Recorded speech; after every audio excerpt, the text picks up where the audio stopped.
To create a customer service case in Microsoft Dynamics 365, start by logging in to your account using your Microsoft account information.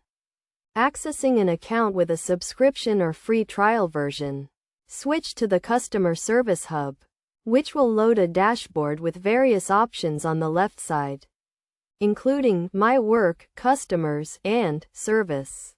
Within the Service section, select Cases, and then click on New Case to open a new window. Fill in the required information, starting with the case title. Then select the customer by searching for their record.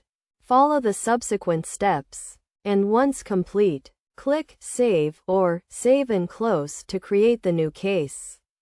This process allows you to efficiently create and manage customer service cases within Microsoft Dynamics 365.